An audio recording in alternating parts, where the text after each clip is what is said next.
It's an interesting question. We were just talking about it over the weekend. We had a seminar about one of the great philosophers of India named Jiva Goswami, and this idea of a reflection of something, if it's real or not real. And so, what else about a mirage? Like, any qualities? Anybody seen a mirage? Some pictures. What was it like? It's unreal. Yeah. It looks unreal? Or does it look real, but it's not real? It looks real. It looks real? Yeah. It looks real. It looks real. Okay, it looks real. Yeah. Because you want it to be. You want it to be real? That's profound. Anything else about a mirage? Where did you see it? Road. Like a long road. On a long road. And You sort of see like water. water road. Yeah. Anybody else see one? Oh, that I have seen, yeah. But the Sort of mirage- like vapors, kind of look like heat vapors. But yeah. I used to see them in Death Valley. I'm from California. Sometimes my parents would take us up to the mountains and into the desert, things like that, into the nature. And a couple times going across the desert, we saw, looked like a lake, a complete lake. And my brother and I, who were young at the time, riding in the back of the car, were convinced we were coming upon a lake. When my parents kept saying there's no lake. And we were convinced until it was, we had driven for a long time and we still weren't any closer. And so in this material world, in the Bhagavad Gita, in the 15th chapter, it's described to be a reflection, like a mirage. So there was there's substance somewhere from a reflection of a mirage. In other words, if I see a mirage, the idea is that I'm aware of the fact that there's water somewhere. But I'm seeing something that looks like water, but it's not water. And so in one sense, it doesn't exist. In another sense, the reality exists, and I'm seeing something that represents the reality. And it looks real. It looks very real. And I want it to be real. These are all interesting comments. So in lieu of the Bhagavad Gita 15th chapter, Krishna describes the material world to be a reflection of the spiritual world. So it's described there that if you take 360 degrees and you divide it in half, then this material world is the reflected half. And he gives the metaphor of a banyan tree. So the banyan tree, with its many branches and so forth, is being reflected down here.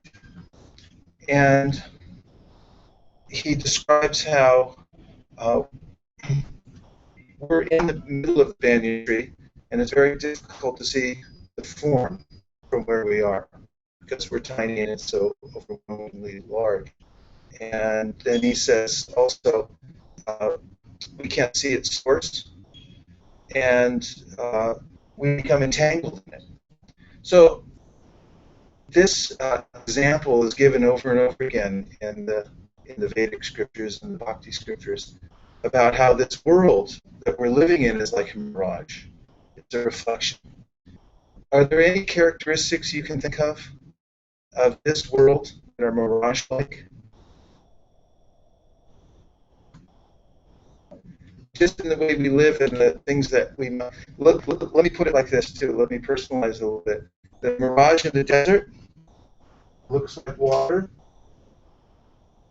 and then in Sanskrit it's called Mriga Rupa.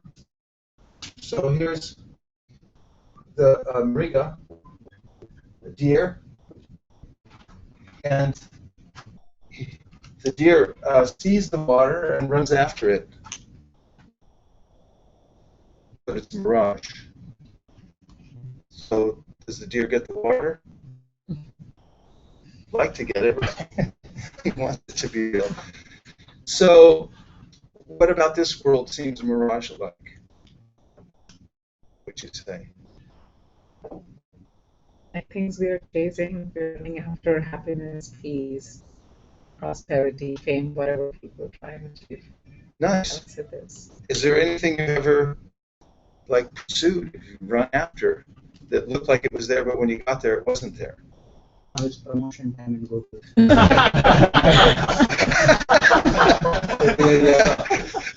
A lot of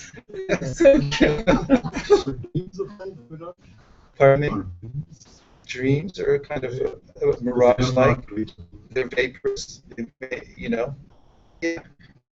And in fact, in one place, this whole material existence is described to be a dream-like state.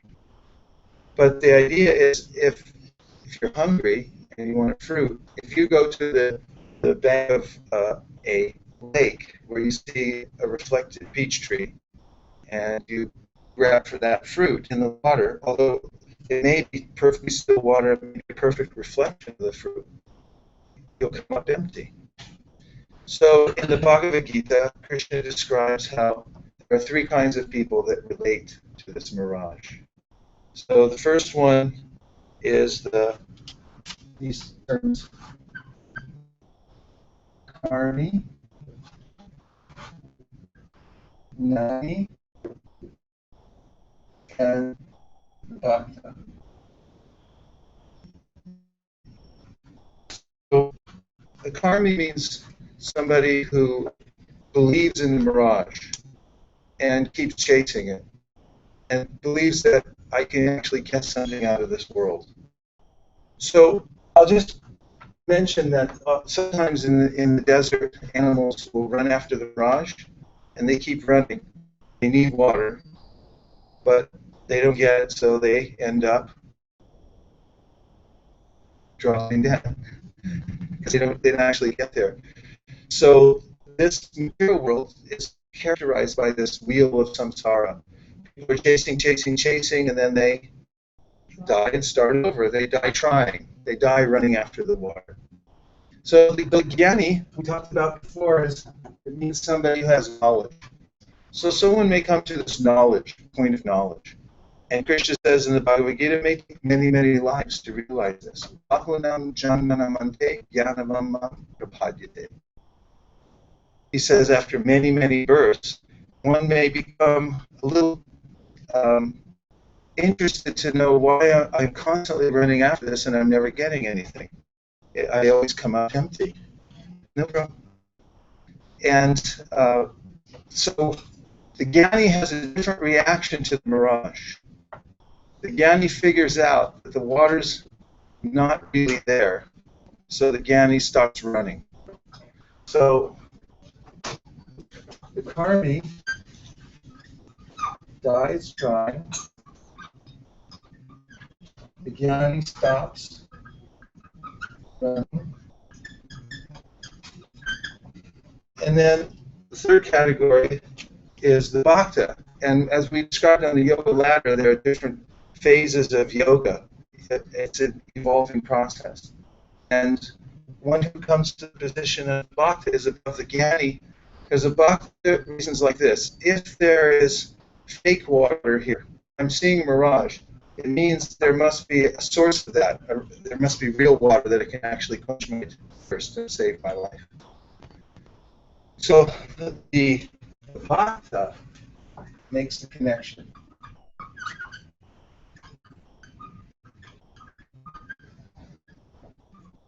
So this yoga means connection.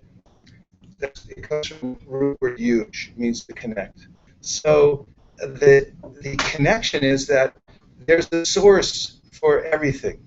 There's a divine source. So in the Bhagavad Gita 15th chapter, in describing this whole phenomenon of the material world being like a banyan tree, and that it's a reflected aspect here in the material world, that Krishna says, na rupamasya tatapalabhyate nato charirna cha sampratishta asham enam suvarudamulam ashvatam is the banyan tree.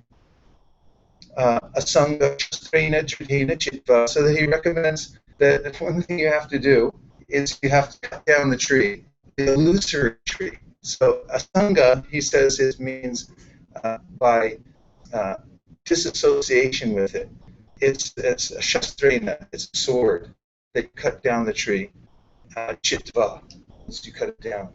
Then he says something very positive. It's not that the jnani who cuts down and stops running for the tree doesn't have anywhere to go. It's just like if you go on strike, say you don't like your promotion that you get, so you go on strike, and say we don't like it, we're on strike. It's an interim situation. Sooner or later, you have to go back to work somewhere, either in this place or someplace else. So the Jnani's like that. He realizes I'm not going to run for it. I'm not going to try so hard for the mirage because I come up empty. But he doesn't realize where to search, where to actually find real employment. But the Bhakta does. So the second part of the verse, Krishna says that there's a higher source, there's a higher destination, and you can find the original source of the water, and that's through the process of bhakti. And so the bhakti, Krishna first makes this point in the 9th chapter of the Bhagavad Gita before it comes to this 15th chapter, and he says that Yat koroshi adashnasi yat johosi dadasi yat yat tapasyasi konteya tat kurishka vadarpanam. And it means that whatever you're doing now, whatever assets you have, whatever talents you have, all of that can be connected to the divine source. In fact, he says, connect it, use it. And how to use it? Through the mode of service. And we've talked about this before. The bhakta develops from the jnani when there's a sense of gratitude. And in the very beginning of the most famous bhakti scripture called the Srimad Bhagavatam, the teacher is showing his students in the universe. He's saying, look around you and see how well planned everything is, and notice how the trees are providing you with fruit. It's a miraculous thing. My personal thing is the avocado. I'm always, yes, you too? Thank you. The avocado has the perfect wrapping on the outside. Even if you spent billions of dollars at any corporation, you could not come up with a better wrapper. And then what to speak of the fruit inside, and then on top of it all, there's a seed that will produce another tree, that will produce orchards of avocado tree if you wish. And the medium to do it in is all around us. Everything's provided. So this teacher named Shukadev is showing his student, who is the king, who is retired from kingly life because he's about to die, and he's showing him the universe, and he's saying, look around and see how everything is actually benevolent. And there's a way in which, just by looking around the world that we're in now and noticing how well planned everything is and how we're being given so much facility, one develops this seed of gratitude. This is the beginning of bhakti and becoming a bhakta, and which makes that connection to the original source. And there's a sense that when one develops gratitude, that what can I do to give back? This is the mood of bhakti. It's giving back. It's not trying to get something for oneself, as the karmi is trying to exploit the world and try to get as much as possible from this world. But everything's slipping through his or her fingers because it's illusory. It's wispy. It doesn't have any real substance. The jnani figures out that it's a temporary situation, so he just stops. He's on strike. He's going to have to go back to work one way or the other. But when the seed of gratitude grows in the heart, from understanding that there is actually a benevolent divine source, this is the idea behind bhakti, and one becomes a bhakta, then the natural tendency is, and this is actually defined in the bhakti scriptures, this tendency is already there within the heart of every living being. Where's Susie? Susie in here? Yeah. Within the heart of Susie, I met outside. She's the beautiful Chihuahua mix over here. You can see nowadays, of course, on Facebook, people they make these amazing little videos of pets all over the world that we've never seen before because the world's never been connected the way it is now. But you can see all kinds of pets doing amazing kinds of very conscious things for their masters and for other animals and things like that. The idea is called Nitya Siddha Krishna Prema Sadhya Kabunoi Shravanadi Shuddha Chitikaru Odoi. The verse in the Bhakti scripture Chaitanya Charitamrita says, within the heart of every conscious living being, doesn't matter human, there's this tendency for love. And it begins as a sprout of gratitude. And so this is the evolution from karmi, trying to exploit the world and see what can I get. And then the jnani figures out that it's illusory and stops running, to the bhakta who gets this sprout of gratitude within the heart, and then that can develop into what we call selfless service. And this is the key to happiness. Should I say what it is? No one wants to know, right? It's so simple and so intuitive, actually. But selfless service means unmotivated and uninterrupted service. It's so important. I'm going to write it up here in green. Unmotivated, uninterrupted. For the crescendo, only number 10, service.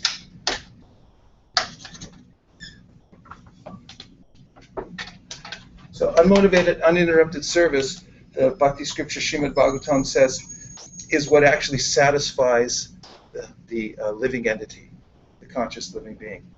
Exploitation brings a reaction. I exploit, and then I become exploited. And when I stop running and I try to just remain still and not do anything in this world, still there's momentum from my previous life. And lo and behold, Krishna says in the Bhagavad Gita, you can't remain perfectly still in this world. He says in the 3rd chapter, which is called Karma Yoga, Nahi kasyit shanamapi jatutischatya karma krit. Karyate hyavasha karma sarva prakritir jaragunai, which means that no living entity can remain completely still. We have desires. It's inborn. And our desires can be directed towards the mirage, or it can be directed towards the reality. And that's the simplicity of the system of yoga, actually. It means not to give up anything, but to transfer the feelings that we already have now from the mirage to our divine source, which just happens to be Sat Chit Ananda, which means it's full of eternality. It means it's not temporary like the mirage. The substance is really there. Chit means it's full of knowledge and awareness, and Ananda means it's full of pleasure.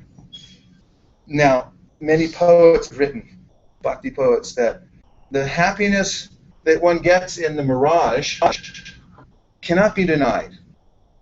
There is some happiness in the mirage. But he says, Jayadev Goswami, that it is like if you're in the desert and you need water and someone comes up and says, I'll give you water, and they bring out an eyedropper and they give you 1 drop of water. Technically, it's water, but it's not enough. So it's not enough, say the Bhakti scriptures, what we get here.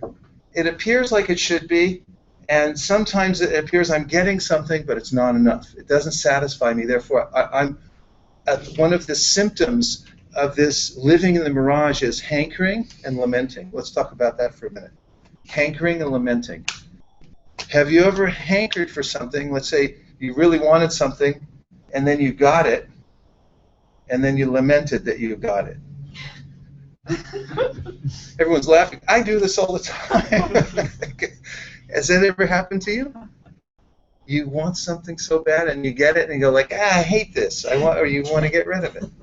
You don't have to talk about yourself, but can you think of an instance of this? You might have seen it in literature or somewhere else where someone wanted something, they got it, and then they rejected it. Give me an example. One example is Oppenheimer's project, the nuclear bomb project. Scientists, many of them really wanted it, but after the fateful event happened, They lamented. quoted Bhagavad Gita and lamented. And then after getting the whole thing, then it became nice. Anything else? Well, let me put it, is there anything that's not like that in this world, ultimately? I mean, it sounds a little absolute, but actually in the Gita, Krishna is pointing out that everything you get in this world, he says, is dukkhalayam ashashvatam. It's troublesome. And then even if it's not troublesome, even if you get the best thing that you wanted here, then he says it's a shashvatam, which means it's temporary and you're going to lose it. Which is worse? Troublesome in the beginning, or it's the ideal thing and then you lose it? What do you think? Well, either way. It's painful either way. Painful either way. And so this world, in Sanskrit, the word alaya means a place. So the definition of this realm that we live in, it's a realm in the universe, in the scheme of things, it's called the dukkhalayam. It means the place where there's this misery, where you never feel quite comfortable. You're always uncomfortable. So the process of hankering and lamenting is a symptom. And of course, we have this mantra early on in one of the classes: "Are you a human being or a human doing?" That just working without any object, any ultimate goal. So, connection. This has been the theme of this Atma, how to make the connection. And first of all, coming to the highest level of understanding, at least in my own body, we described how Krishna says in the Bhagavad Gita, there's a hierarchy. And can anybody remember some elements of the hierarchy? I'll write them up on the board. What's the lowest thing? I'm pretty tall. I think I could reach the top. It's never been done before in this place. So, lowest of all, Krishna says, are the senses, right?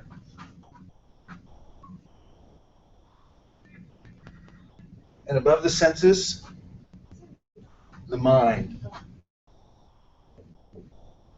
Above the mind, intelligence.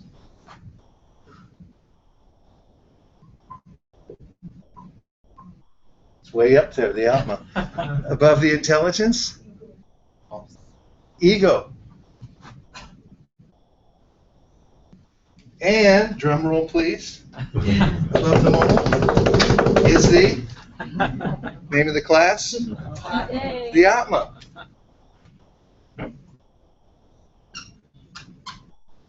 I can tell from the texture it's never been done. The Atma. So there's a hierarchy, and the duty of the yogi is to get knowledge. Two things: knowledge and practice. One can achieve anything, and this is the great benefit of being a human being, that you can be an agent for change. According to the Bhakti scriptures, lower animals, cover Susie's ears for a minute, the lower animals cannot make a tangible spiritual progress. Human body is very special. It has facility for discerning what is higher and what is lower, and to make actual progress. And two things are required, and those are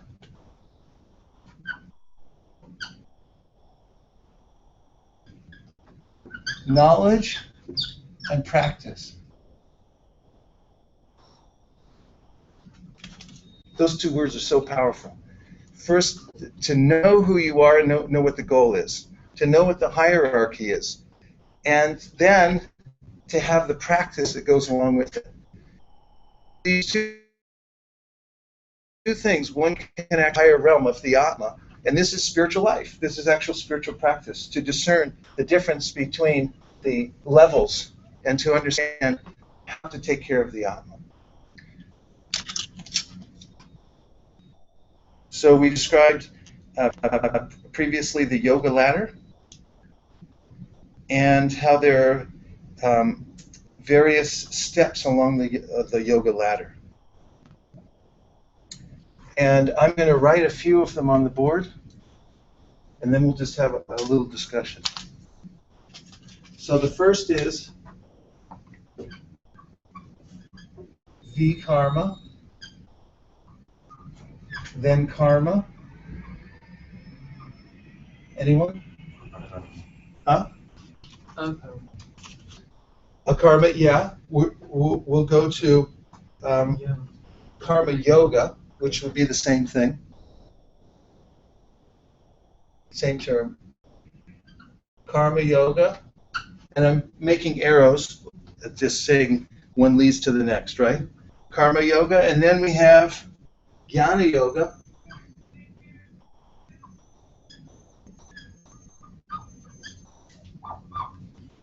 Then Dhyan yoga.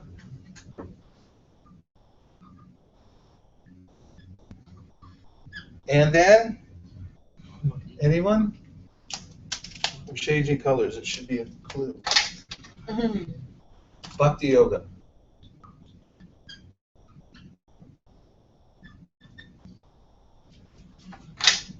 Okay, so V-karma. When you put this word V in front of anything in Sanskrit, it doesn't bode well for the direction you're going. So this V-karma we described as driving blind. Going home on the 101 freeway or the 280, whichever way you choose, but blindfolding yourself first. There's going to be carnage, there's going to be some problems. So means without understanding how the scheme of the material world works and how there are laws in the material world, I'm simply acting without any knowledge, and I'm violating certain laws, and I become more and more entangled. This is called V-karma. So coming out of V-karma, there are vast instructions given in the Vedas. And the Vedas describe how to regulate yourself so that you can improve your material situation. Your material situation. So you're still acting within the realm of the material world, but you're working in such a way that you regulate yourself according to the scripture. And this is called karma. And we call these elevationists, trying to get a better situation in the material world. The benefit of that is at least you're following something. You're not just doing willy-nilly whatever you want. And from there, one comes to karma yoga, which means one becomes a little more enlightened. Each step is a higher step of enlightenment, in which one begins to become detached from the result of one's work. I'm not so much attached to the material world, I start to see a higher principle.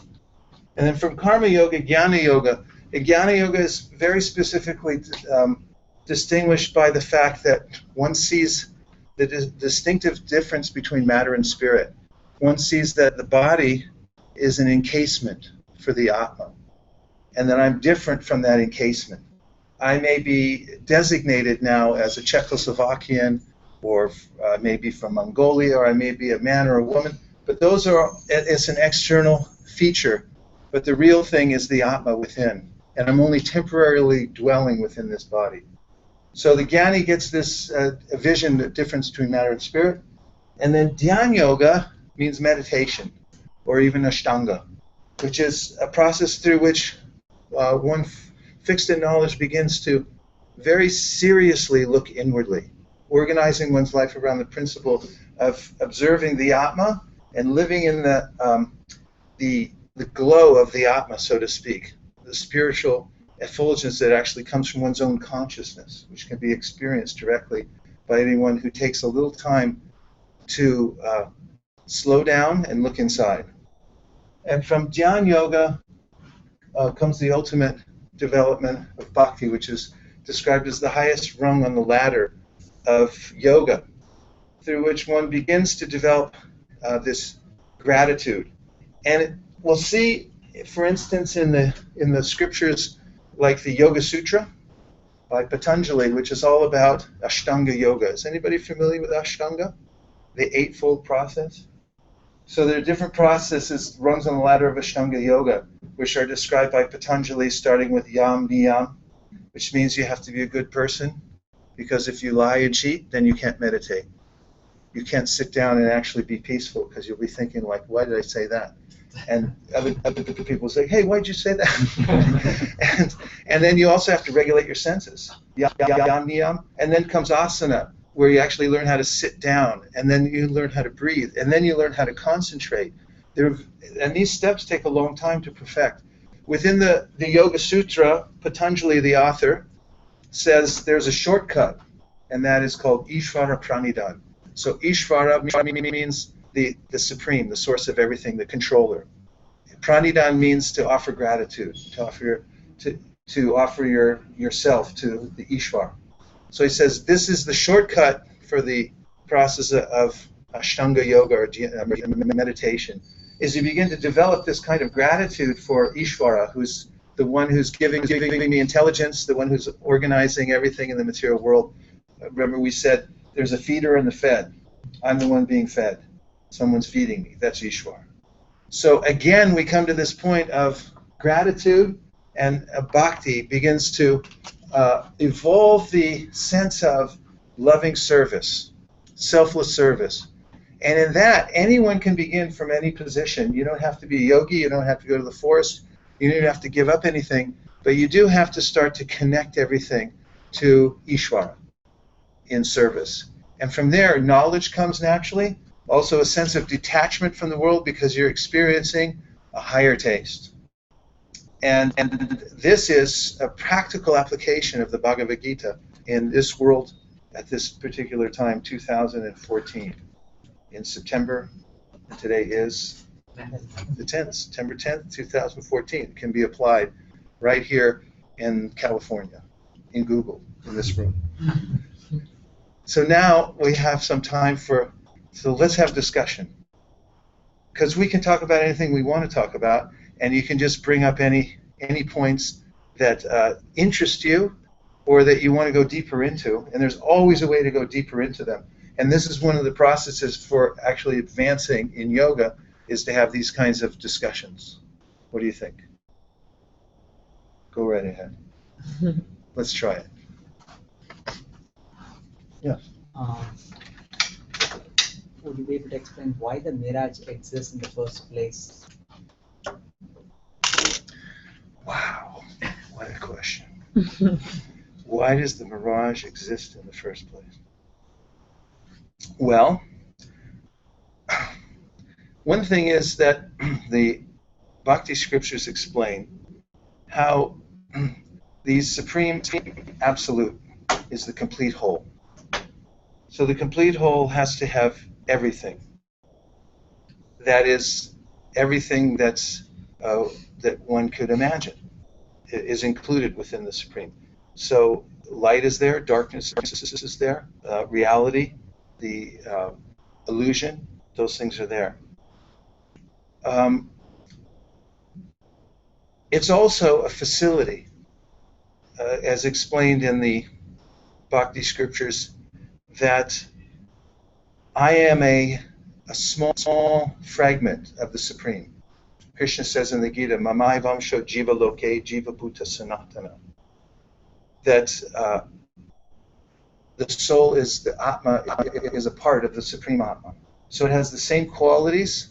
So the Supreme Atma has unlimited independence with no restriction. And the tiny Atma has the same quality, but in a minute form, but in minuteness, which means that has independence, but it's minute. So sometimes when the Atma wishes to be independent, that the world of reflection is offered as kind of a fool's paradise, or a way in which one can experience trying to be the center, trying to be the Supreme Atma, even though I'm only a part. Sundar? You're smiling, so I want to hear what you have to say. No, I mean, I just wanted to add a point that if, just take a moment to think about what is everybody trying to become human in this world.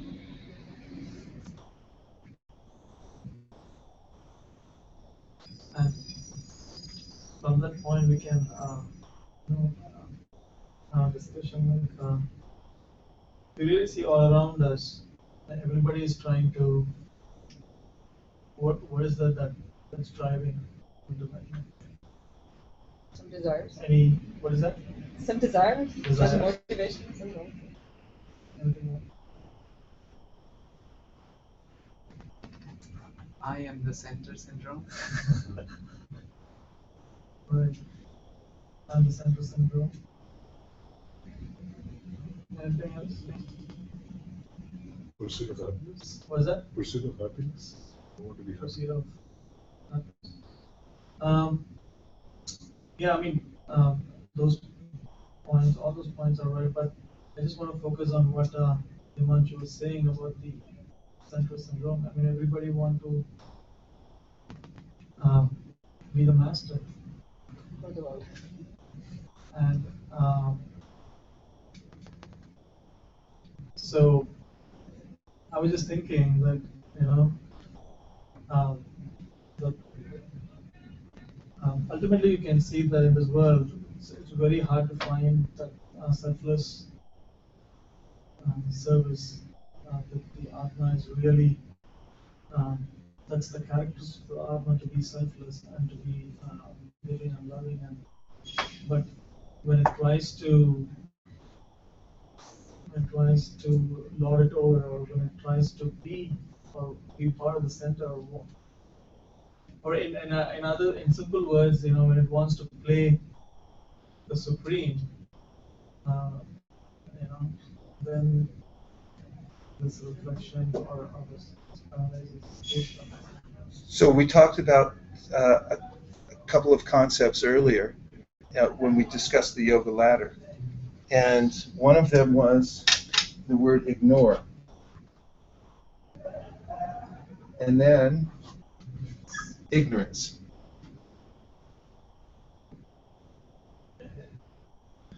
And as I like to say, this is also pronounced ignorance. Ignorance, ignorance. In other words, there's a way in which ignoring the my divine source. If I turn my back on the sun, then what do I see? As I see a shadow.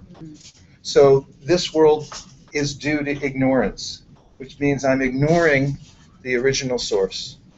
And the simplicity of bhakti, as I said before, is described in the Srimad Bhagavatam, that you simply turn your face the other way.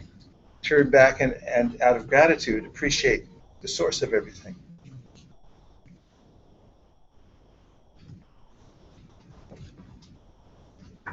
So the answer was, while you were away, due to ignorance. Ignorance means ignorance, or by ignoring the divine source, I'm the one who creates the illusory world, because I'm the one turning my back and creating a shadow. So it means turning around. Yes? Yeah, actually, I just wanted to add that even though this gives a kind of a dismal picture, that when we ignore ignorance develop, then we are searching for mirage, it also highlights that how much we have free will. And as you said, we can just turn back. Was I painting a bleak picture? It can get a little bleak, place of suffering and all these kinds of things. And I like what you're bringing out, is that this comes to something that all self-help programs point to, and that is that, and this is the ultimate self-help yoga means, and that is you're responsible. If you're not responsible, then you're just a victim. There's nothing you can do about it. But that's not what the yoga scriptures say. They say that actually you're an agent. That what they mean is you can change. And you can change knowledge and practice. Even in the realm of this world in material pursuits, through knowledge and practice, you can improve yourself. You get some knowledge and you apply it systematically, incrementally, become better. So we have that. We're given the greatest gift, which is free will. And we actually have independence. And if you survey the Bhagavad Gita, you'll see Krishna's just giving information. He's giving knowledge. And he's saying, now you decide. He never comes in. In fact, one of the famous verses of the Bhagavad Gita, Krishna says, Samoham sarvabhuteshu. I'm equal to everybody. I'm not punishing anybody. You're punishing yourself. And then there's another verse in one of the in the Srimad Bhagavatam where this person who comes to a very profound realization in his life after losing everything. He was a big landholder and very wealthy and everything, but he was ungrateful and he was stingy. And gradually, by the laws of nature, he lost everything, and he also lost all his friends. But then he had this overwhelming experience where he realized that I'm actually an Atma, I'm going to be okay. And he decided to dedicate himself to his spiritual life. And he was insulted and beaten, and everyone said, you're just a faker because you lost everything, and now you're pretending to be a spiritual person and everything like that. And he was realizing inside, internally, that actually these are all reactions, and everything that happens to me in this world is because of the movements I've made here. And then he said something very powerful and practical we can probably all relate to. I hope it's not just me. He says that if you bite your tongue, who can you blame? Ever happened to you? It's happened to me a few times in my life. You accidentally bite your tongue, and he's like, I mean, who are you going to talk to about that? So it's very optimistic, actually, that the process is coming to us as a gift, process of knowledge, and when we connect to the fact that actually we can do something about it, we can actually elevate ourselves. And then there's a way in which in the Bhagavad Gita, Krishna says, I give knowledge from within the heart. And he says it poetically in a way that's very sweet. He says, Jnanatipena bhakshuta. That when you try for this, you do a little bit, and I'll help you from within the heart. You're not on your own. In bhakti, you're not on your own. So he says, jnana, the knowledge, dipena means a lamp. Bhakshvata, I'll light your way from within your heart. If you try, you make an endeavor towards this, then you'll advance. What else? Other points? If you don't advance, then what? Like, for me, I'm aware of what I'm about to say or do in like a conversation that's you don't want to do. Like more like the ego wants to present itself in such a way. Even talking about an event, I want to be neutral about that event, period, and I don't want to draw a conclusion from it one way or the other. Somehow I tend to continue to draw, and I watch it coming too, and then I can't hold it back, so I'm drawing, and I'm constantly seeing that and getting frustrated at myself for what's wrong with you. You know it's coming. You can see which direction it's heading into, and then you couldn't hold back.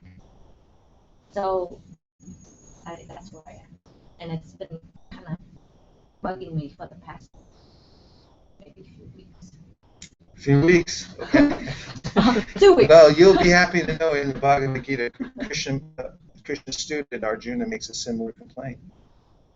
When Krishna's talking about how to take up yoga, how to control the mind, and so forth, Arjuna raises his hand and said, this seems impossible.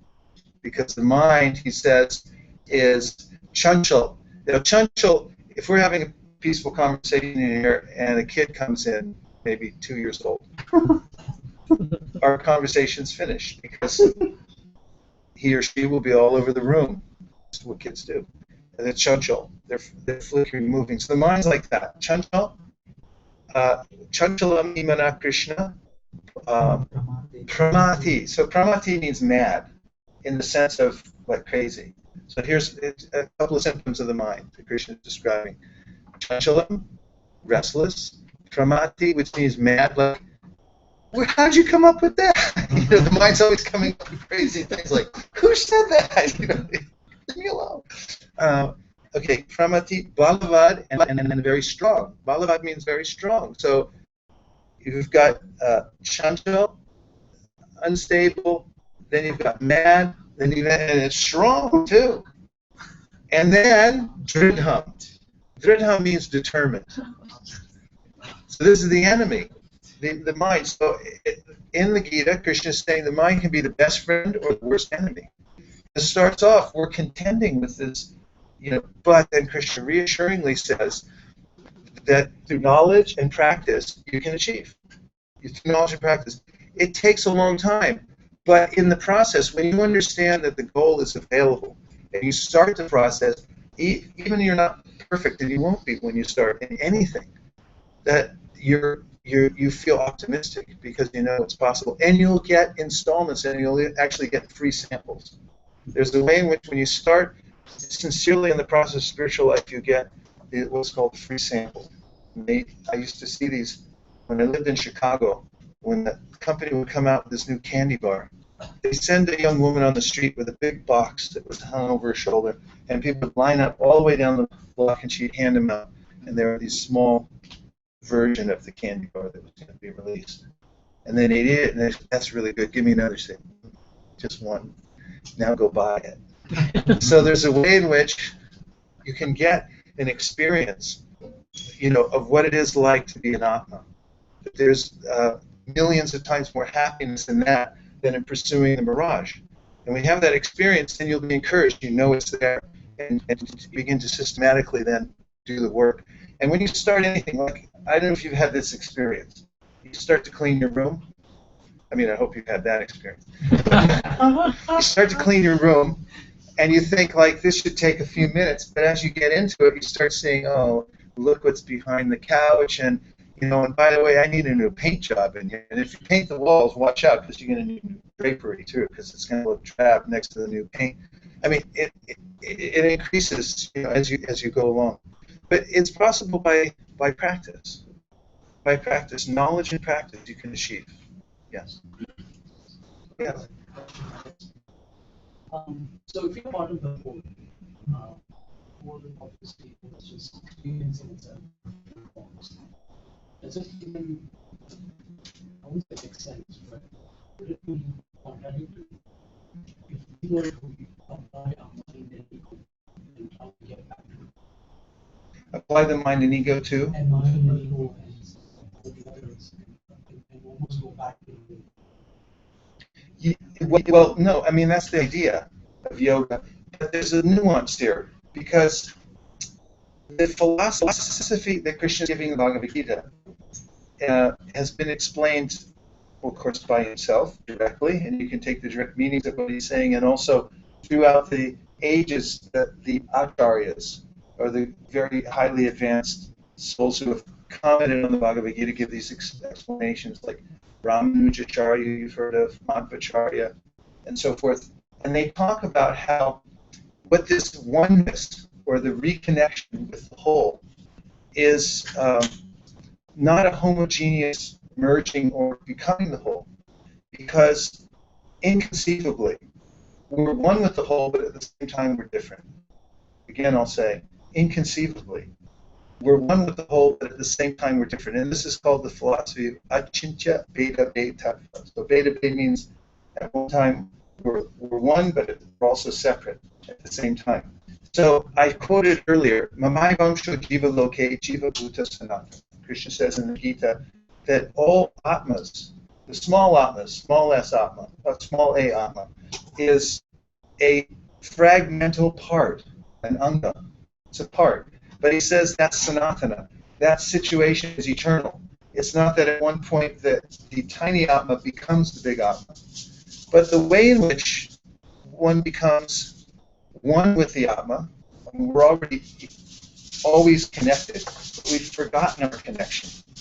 And the connection becomes complete when, as I said, the sprout of gratitude grows, and then one develops love for the atma, for the supreme atma. And in love, there's oneness. Just like we'll see even in this world, when you love somebody, you actually become connected to them in a very profound way. Their pain becomes your pain. And if you see a mother loves her child so much that it hurts the mother more when the child stubs her toe than it does for the kid. The kid's going, I'm okay. The mother says, no. It's this oneness. And there's a oneness in the connection between the Atma and the Supreme Atma through this bhakti. That's the ultimate in oneness. Yeah. A couple more points.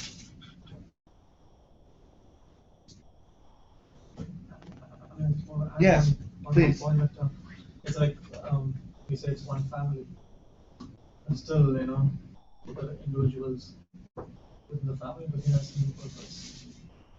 So that's I think the other part of the question was how do you use our mind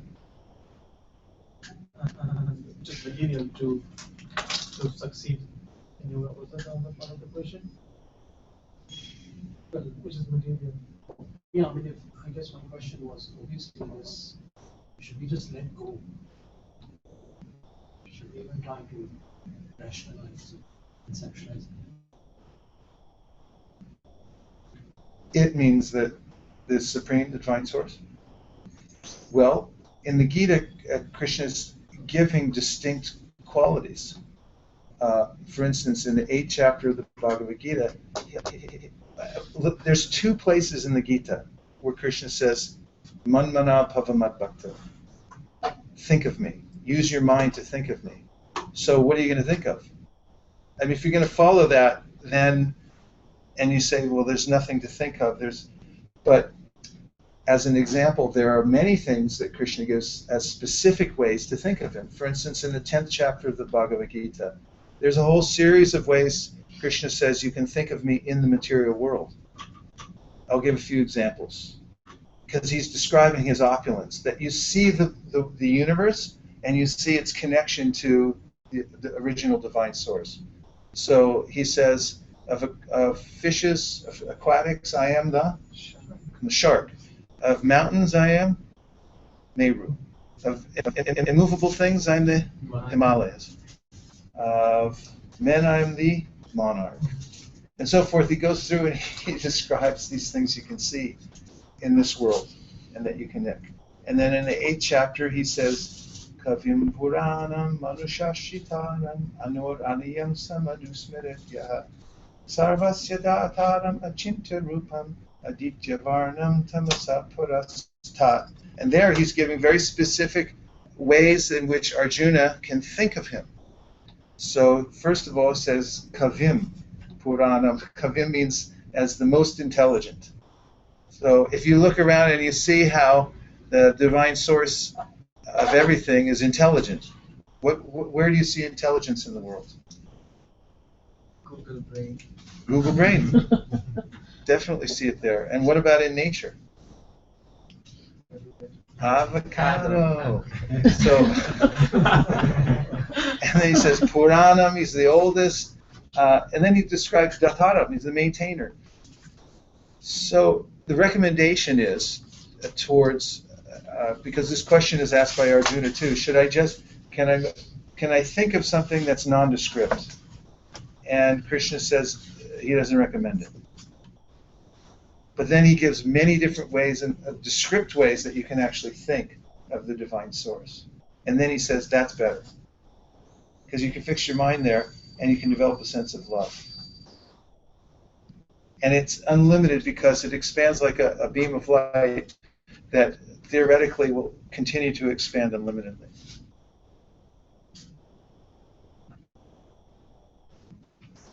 Okay, now let's get. Also the fact that it's not just answered, without any information or very vague or anything like that.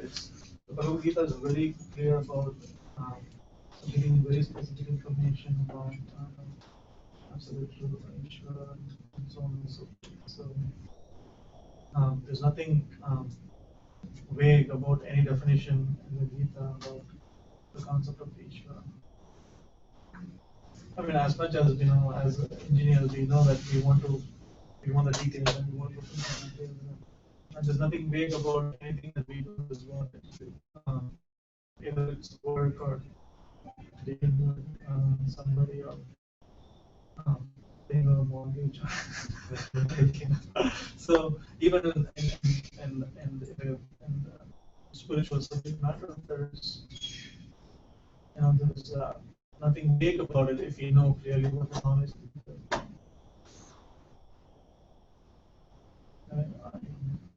Krishna clearly says, I mean, there's some of the other things he says, Ham bija pada pitaya, the same thing.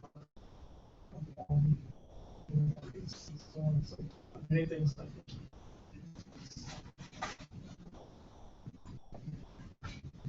What else?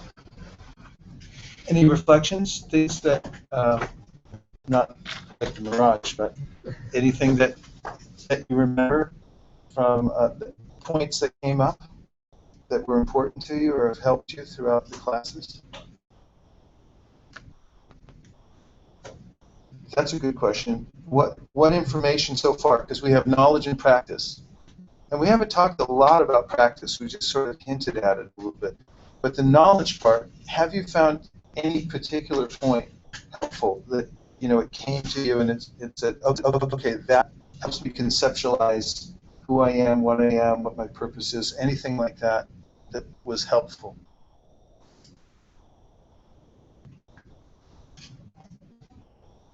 Doing good instead of suffering. What is that? If someone is a good person and still suffering. Yeah, if a person is a good person but still suffering. Yeah. And then we talked about karma, right? We gave the example of a granary.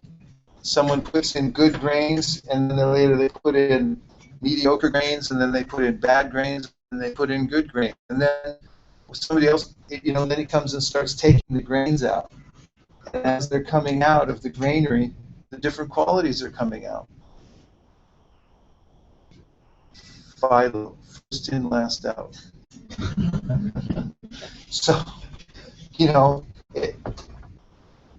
may, yeah, you found that helpful. Nice. To explain karma. Why crazy things happen to normal people. What else? Anything help? We're just talking about a round of any information you've heard so far in any of the classes that you found helpful, that explains something or made your life. So on this one point, I already shared that we discussed about higher senses, mind, experience. Yeah. So I used to apply that for like 2 weeks. The next week, like more intensive. Next week, somewhat. After like four weeks, I completely forgot the implementation. So one point actually I feel will be useful is like the practice. Sometimes maybe we cannot do our own because we'll forget. So association with a similar mind of people, like a regular basis, and keep discussing about the stuff so that it goes into the subconscious mind and then without your effort. So I clearly see I get a lot of value and it's needed. Yeah, really nice points. A lot of the theory has to be put in practice because the Bhakti scriptures say you have to experience it for yourself. Bhakti parishanu bhava viraktir anyatra traisha trika eka kala prapadya manasya tasnita tushti pushti shud apayano gasam. And it says that when a hungry person eats food and he or she gets nourishment, satisfaction, and the hunger goes away, that person doesn't need a certificate. You don't have to come and say, you're getting nourished, feeling better. You know when you eat, right? So the practice of spiritual life is the same, that you need to get that feeling of direct experience for yourself. You talk about the Atma and put it on the blackboard, and you can even try to hold it in your mind. But the world is so overwhelming that unless you have a practice, knowledge and practice, unless you have a practice, and nice point, association, any practice means association, otherwise you lose it. You're going to learn an instrument, you need a teacher to be on your case every week and say, did you practice? And if you're going to join any kind of people join organizations just so they can have that association in any realm. So getting that experience is really important. And just one more point about that is it's meant to be renewed every day. Because the material world, the world we live in, is so thick that if you don't renew it every day, if you don't start over every day, then you, by degrees, start to go off in another direction. And it happens all the time. And then people say, how did I get over here? And they bring themselves back. There's value in that also. That's part of the practice, actually. Bringing yourself back to the center. Because no one goes in an absolute straight line for any endeavor. You're always pulling back to the center. And that's also what balance means. Balance doesn't mean you're perfectly still. It means every muscle in your body and your brain, it's all working together to keep you in the middle. So it takes practice, it takes guidance. And yes, there are daily practices of bhakti yoga that you can do that will actually help solidify the philosophy and give you the experience. Did you have Just to add to what he was saying, and what you were saying, a few years back, I had heard the saying, knowledge without application is entertainment. So, like you said, knowledge and practice, without practice, it's really an entertainment. Right. You can be an armchair speculator, right? And just, it's very interesting, the whole philosophy behind it, but you don't really do anything about it. You don't put it into practice. Nice point. Yeah, and just to add on the point of association, even though this Atma course is like an 8-week course, for people who want to continue, we have a Friday lunch program that we meet. So we have students from the previous Atma batch, so we study the Bhagavad Gita every day. So that's like every Friday from 1 in Charleston Park. So we'll send out the information after graduation party next week. So you can join the week after. So we just go through Bhagavad Gita 4 or 5 verses at a time. What we covered so far is just the tip of the iceberg, just to give a flavor of the kind of topics that are there in the Gita. But it's by no means any justice to the actual contents of the Gita. Just a summary to know that if you're interested, you can continue. So in that session, we go over like 4 or 5 verses in a group, and we just covered the first 6 chapters, and so that kind of forms logical section. We'll have to find some way to catch you up with that.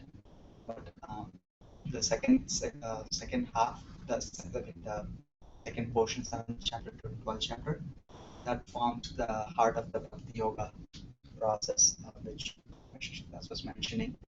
So that portion is what we haven't had a chance to cover in Atma so far. What we covered is pretty much the first 6 chapters, and then a little bit of the last 6 chapters is Karma and Jnana. So that's why I said it's a logical segue for this group to join that beginning the week after, which is the 19th, September 19th. So next 17th is the graduation party. So from 19th onwards, we are beginning the 7th chapter of the Gita, where Krishna starts beginning, because after the first 6 chapters, he kind of sets the context. And then 7th chapter is where he begins a real knowledge of that. So that'd be great opportunity to learn more about it. If you're interested, and you'll also have a homemade lunch, so you don't have to bring your food there. So one of our friends is making a homemade lunch for that program. So and Friday afternoon doesn't work for some of you. We would like to say, if you prefer some other time, then we would like to look at other options. yeah, so you can I'll send a form later to just get the feedback and which time works. You can plan it out. That's something that will be going on. So that'll be a great way to continue the association as you mentioned. Right.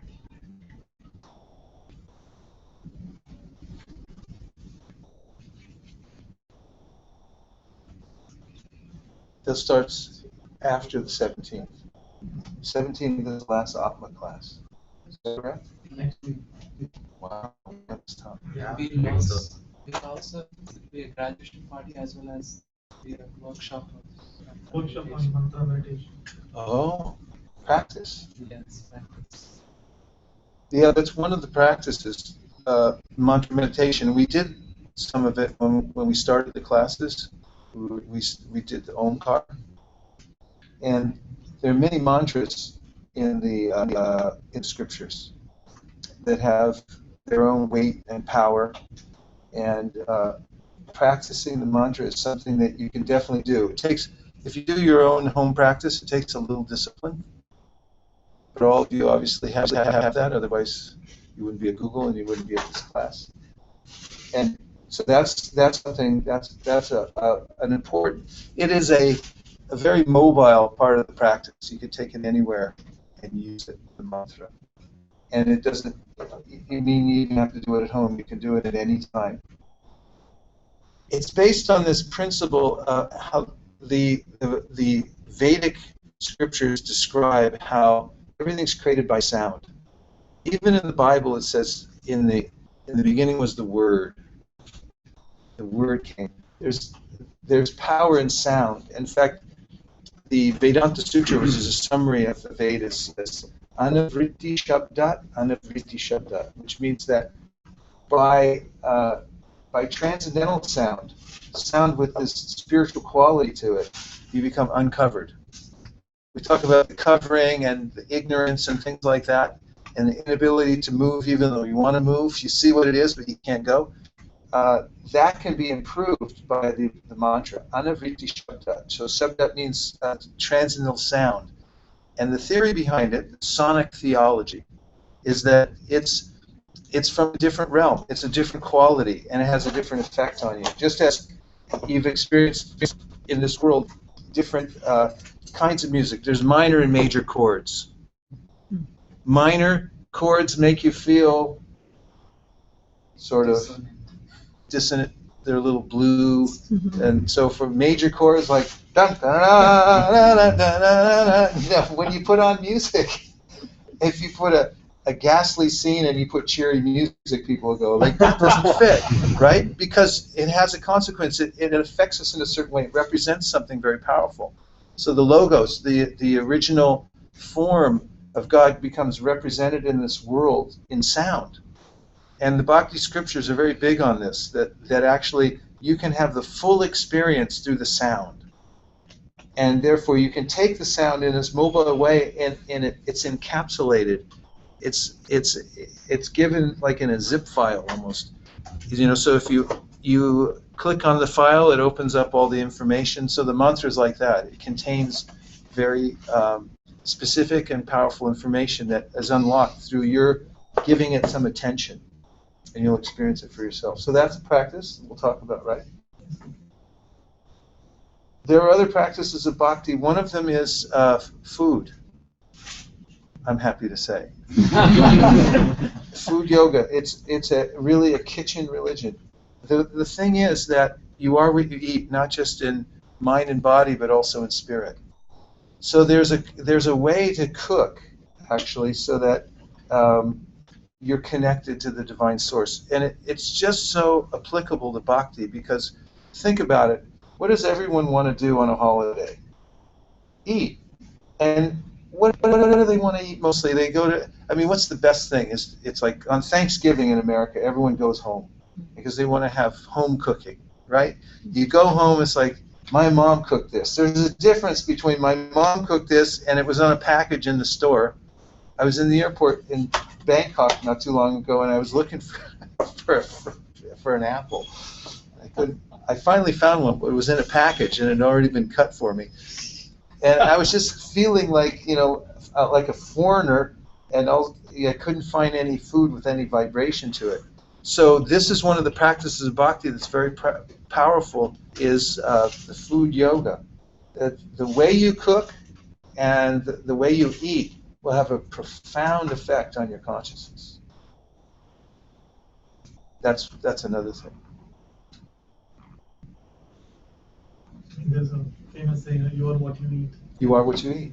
Not just in body and mind, but also in the Atma. The Atma is affected. So that's one of the ways bhakti is very practical. There's a lot of eating in bhakti. In fact, there's also research by a Japanese scientist on how the water, basically he experimented on water crystals, and he sees how the different shapes and forms of the water crystals form. I mean, that he could see in a microscope. when there are different energy, when it's exposed to different energies actually. So when there is gratitude, when there is love expressed, then it forms beautiful crystals and shapes. And but if when it's when there is a negative energy, when there is anger, when there is um,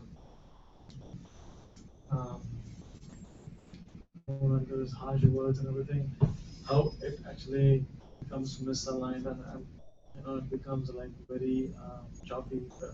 I mean, so he conducts these experiments close to freezing temperature water, so we can see how the energy that we hold actually uh, affects others and also the food and the substances around us. There was a novel a while back, maybe 20 years ago, called Like Water for Chocolate. Did anybody hear that? Like Water for Chocolate. It was made into a movie that won several awards. The gist of it was, took place in a small town, but when certain people would cook and they'd serve out the food, then people would take on the consciousness of the person who cooked. It was almost like a potion. Someone cooked who was in love with somebody, and then they'd fall in love, that kind of thing. It's very similar in bhakti. When you cook in that consciousness, and somebody takes that food, then their consciousness becomes affected. So it's much easier than meditation. I was traveling in South India earlier in the year, and I went to a famous temple called Tirupati. And I'd been traveling for a long time because I went to the East Coast and I just kept flying and flying and flying and flying. And you know how you are when you fly for that long and you don't know if you're hungry or you're tired or anything. But my host took me immediately from where I was, and we went up to the temple, and then they fed me from the temple food. They started bringing it to me. They call it prasad, special food. And I had this overwhelming experience. Little cups they were bringing me, made out of leaves, and it was a preparation, South Indian preparation called lemon rice or tamarind rice.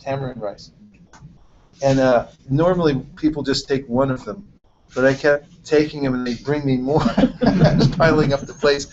It was really, I could just feel the transcendental energy coming from the food. So this is one of the great practices of bhakti.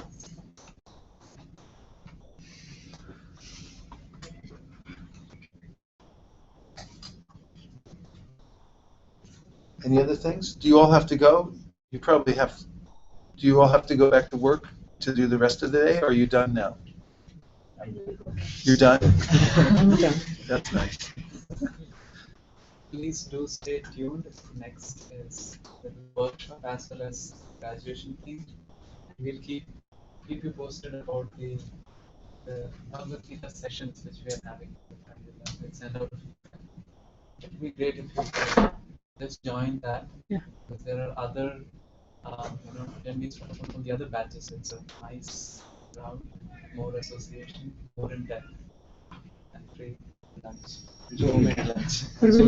Sorry, go ahead. No, and soon we can start a Google restaurant for Atma, where we cook in this consciousness and serve. I mean, that's one reason we are bringing because the people preparing this, they are practitioners of Bhakti Yoga, so it makes it very special to have that ability. It's cooked very clean, it's vegetarian, and it's conscious thing, not for profit or as a work, but as out of love.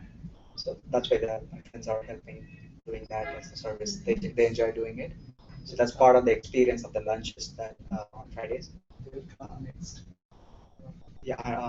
I've invited the person who she actually works on Wednesday, but somehow she manages to make it like. So I've invited her to take a little bit off early and then visit us. So we want to meet that person. See her next week. So actually, she has cooking blogs and things like that. So part of our arrangement is like kind of make her start a restaurant or something like that. That will all go, but she's hard to convince. Maybe a cooking class. The cooking classes are nice. Yeah. We've done that before. Those are really nice. Yeah. Will there be another course, another session offered later? Because I'm assuming, yeah. Yeah, we are planning, now it's holiday season coming up. Yeah. So we do not start another batch now.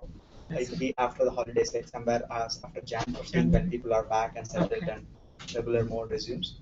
So we'll have that thing. But actually, you don't have to wait until you can just join the Friday session. Yeah, I will do You'll that. be easily able to catch up on it. Even that is like again, like with Bhagavad Gita, you can actually go each verse like so much detail. We kind of do it like it's an onion, like peel it one level, so you can easily catch up on that. Cool. Thanks everybody. Thanks everybody. Great to see you. Thank you. Hope to see you again soon. Brownie. Actually, hand out and have the snacks also. I know, I don't yeah.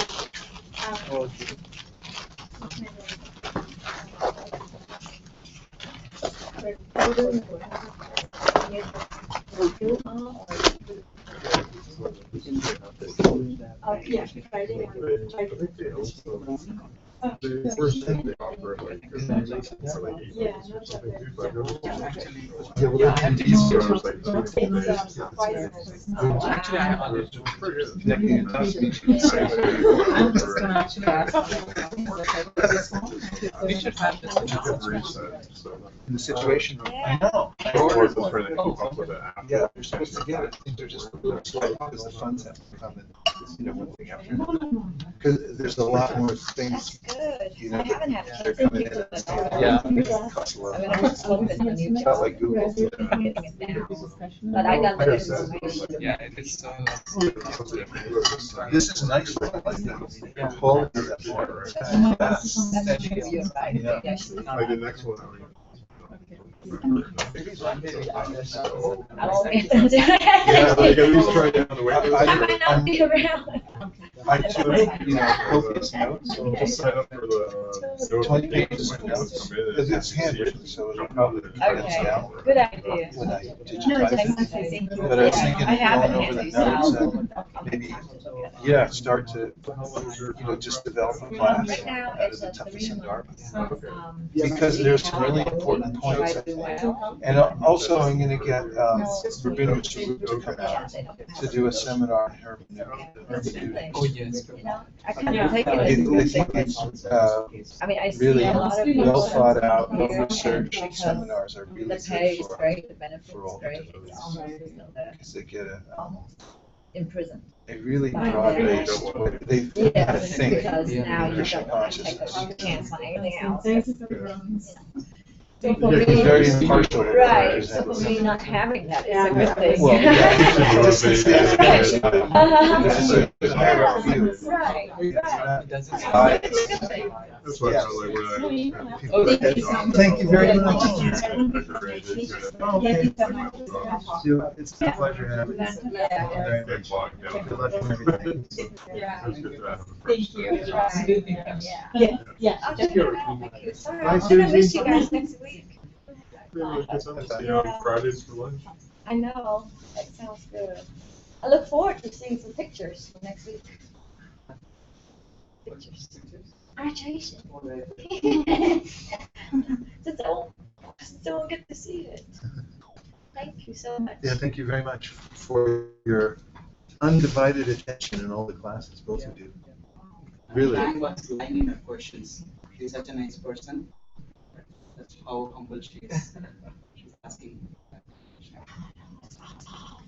Seriously, it's like witnessing a train crash coming, and like train is my mind, and you explain it strong and powerful and stubborn and everything else, and it's just like witnessing it. It's going, and it's like, oh, I can't stop it. She's always grateful and very service oriented. In fact, she dropped in the initial, Right, I remember. in the initial thing what you're looking for in this course. She's the one that wrote, I'm looking for selfless service. She got the goal right before attending the course. So she had You'll definitely get it. So if you have a desire like that, then Ishvara fulfills the desire. It's very unusual to have that. It's lucky. It's like fortunate. So you just fan the spark. fan the spark. Whatever's there, fan the spark, and it'll grow. And, the whole thing about the uncontrolled mind and everything like that, we're not doing mechanically and we're not doing on our own. There's a higher power that actually helps us. Yoga needs to connect, and when we connect, it's ascending. We have to try, but the ability to do it comes from something higher. And it's amazing. I see all kinds of practitioners come into the practice of bhakti, and it seems impossible. And then they just try, and then all of a sudden I see them 6 months later, a year later, 2 years later, whatever, and then they get the ability. It comes in. Yeah. It's descending. It comes from, it's not us, but it comes from a higher level. Yeah. That's kind of what the mantra is. It's like opening yourself up to that higher power to come in. That's why I love coming here. Like I didn't want to even ask the question, but it's like it's pushing me to say it. It's like I'm gonna get something good out of it. Well, it's nice when the group starts to get to know each other and everyone can be vulnerable and start to open up. Right. You know what I mean? Because, like, I don't know, sometimes in academic situations or in business, even, no one wants to, like, reveal, like, where they're at because there's, like, positioning going on. But in spiritual circles, the idea is to develop this safe environment where you can, like, all right, I'm going to say it, I know this is going to make me look like, whatever, but I'm going to say it anyway. And that kind of conversation becomes really powerful because you start hearing the realizations and the doubts that other people have, and when they start getting resolved inside that discussion group, the realization comes out of it. It's called satsang, coming together for this higher topic and then just churning it. And you do that over and over again. It gives you spiritual strength. It really does. Yeah, thank you for all it together. The Gita. So I got to Oh, read right. that. She came to Giriraj Swami's program. Got the Gita actually. Yeah. Where? In Berkeley? No, last week here at Google. Oh, right. She came and he put out his books on the Gita. He was talking half the time from the Gita, like the verses, quoting the verses, about the consciousness at the time of death and things like that. So he brought the book also and she got for. Yeah, you gotta have the Gita. Just having the Gita at home, going over it a little bit, it's like you get this direct current from the spiritual plane. For your guidance. Sure. And I'm also Vaishishna that he gives classes at the temple value club. She can. I know it. Every whenever he's in town,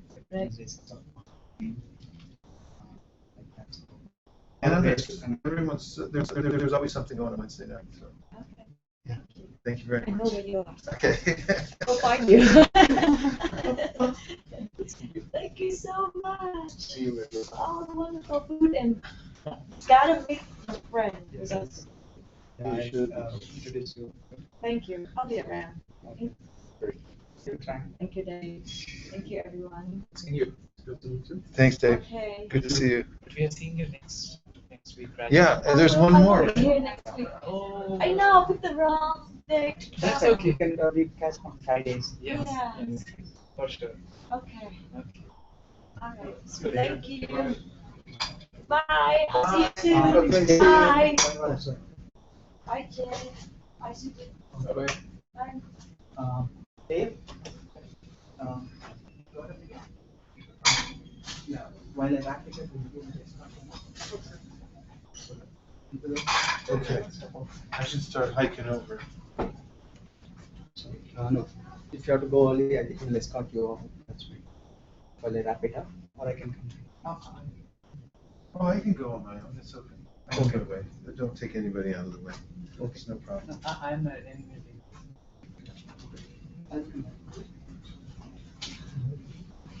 See ya. Yeah, and see you. Okay, see you.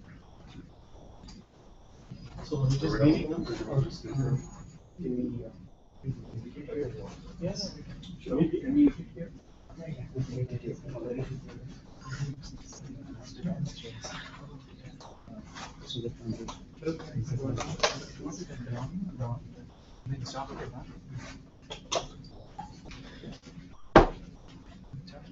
You want to separately or? You can give one. But there are no. I was thinking of taking the Chetan Prabhu, but nobody eats it. Oh, okay. Nobody is what? Chocolate. But Amazing Krishna. Prabhu, I'll leave. okay, Prabhu. Okay, thank you. Oh, you want Prabhu. to leave? Okay. Yeah, yeah. Can you take, I don't think we're going to use this at or maybe I can take it with Vittal's phone. Yeah, yeah. Prabhu. He is near Vittal Prabhu. Oh, yeah. Can you give me Vittal's phone? They'll use it. I have to go home. Prabhu, we have to Hopefully deliver I'll this to make it. Govind Priya Mataji Nice. today. Okay. Okay, I used to Very give nice it- session, Prabhu. Prabhu, I'm 100% sure most of them are coming on Friday. Everybody tomorrow? was nodding. Are we going tomorrow? Sorry, are we going to the temple now? No, no, I'm not sure. No, we will go eventually to the temple. I have For to see Prashadam? how much meeting. Oh, Prashad, you're no, going no, back to office. no, to home. I'll attend. Home. You are going to temple, right? What do you need to? Govinda Priya Mataji just needs these 2 trays right away, right? She won't come to temple. She won't come. I'll Oh, have to you are drop. going to drop. Probably tonight or something. Okay, so Actually, you will you take can it. give me. I'll ask Vijay. No, but what did you think they took up extra from today's days. session? Yes, That's Prabhu. very important to understand. What?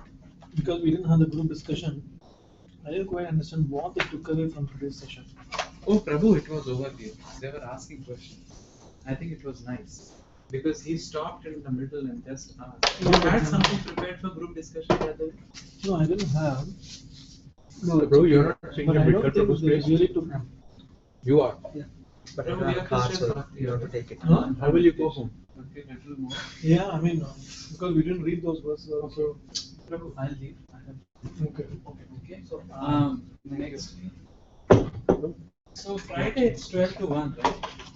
Fridays. Yes, 12 to 1. Yes. Over here? No, it will be the park, but I booked room 42. I'll be able to No, go. Friday. Can I come? Friday. But Prabhu, combining both these groups will not be a good thing. Okay. Right? I may go anytime, that's what I'm saying. Next week, I'm meeting. Okay. You're going over. Coming from Go where? Texas. Oh, I mean, So your meeting is confirmed next week? yeah, hopefully it's almost confirmed, and then I mean, it may take some time, but it's in the final stages now. That's why I don't want to commit to more than what we can handle in a scale of until we have some more people approve it. Because everything, because once it starts getting colder and all, we need to meet in a room and just I think after this session I felt very confident that more people from this will want to join and continue.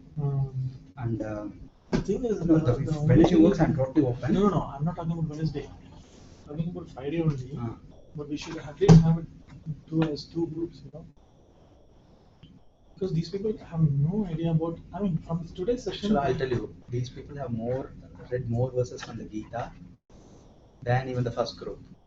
So they have read more verses. The only thing they don't know yet fully is the position of Krishna, Right. which is where the 7th chapter starts from. So the 7th chapter is a very natural introduction to the part that they don't know. So they have to kind of emphasize. That's why I try to emphasize that it's the first few chapters is what we covered here. What we didn't cover is 7th chapter. So you can just join there. So I actually don't be worried so much about the 6, because even in the first 6 chapters, if you look at it, it's more of a rehash of what they know, but you need to kind of balance it with some amount of new material. Also, otherwise they'll be thinking that's also the same like that. So the 7th chapter is very structured actually compared to The thing is, for people who already have come, I mean, you don't have to tell them about Krishna supremacy or any points that we didn't cover fully, right?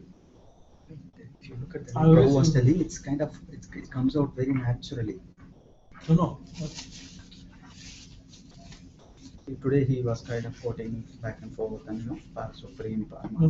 What I'm saying is, if you come, so what we can do next week is have Prabhu kind of explain the position of Krishna a little bit as an introduction. So it's not like a he's been talking about Krishna. Yes, he's been gradually, right? So tomorrow, one thing, there are 2 things we didn't cover. We maybe can ask Prabhu to cover that a little bit in that next week in the graduation address, that will workshop. Oh, do we have something there? This one? No. This one. Yeah, do we have? Plenty of. Yeah, please I'm take, hungry. take as much as you want and give the rest to Vittal. This box? Yeah, this box or the contents. No. And then you can give the rest to Mataji. And So- what do we do about this? This one, Prabhu, I can take some more brownies. My daughter will enjoy. yeah. Load as many as you want. But take it in a separate Okay, box. that's fine. Otherwise we'll become mess. How's Raja Dasi? How's Raja Dasi? Yeah, it's good. Mataji doing well? No, I mean, Do you want some for Bindu? Windu didn't take. Windu didn't come today. No, I came to the office now. Okay. So otherwise, normally who brings it? So, he comes right on for these programs. I've seen him. You mean for the Google? Yeah. Vrindavan No, and some. it is the one. So Prabhu, you can take this It doesn't come in. and give that, or you can take this and give this to Vittal. They are pretty much the same. So that you will anyway empty your box at your home, right? Okay. So you can give. Are you going straight to the temple?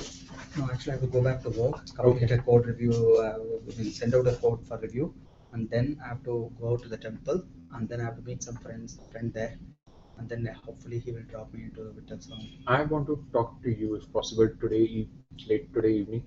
Is it possible today? Today is a little hard. Tomorrow? Tomorrow is fine. Tomorrow evening I have something, but I'll be back home by 10:30. When do you leave to Texas? No, that's not like I'm not leaving now, but When is a good time in the evening? Today, tomorrow, Friday? Friday or? you said you are coming, but there's Paramatma program. Yeah. Friday evening should be, I'm free. Friday evening is good. If I come, I don't know if I'll be coming to the temple. I also have to go to work now. I'll drop, or at least I'll work from home. Okay. You're going to the temple. Yeah. What is the program today? I didn't check the email. Message के पर घुसता है. Akruras, arrival in Vrindavan. Last time continuation. Oh,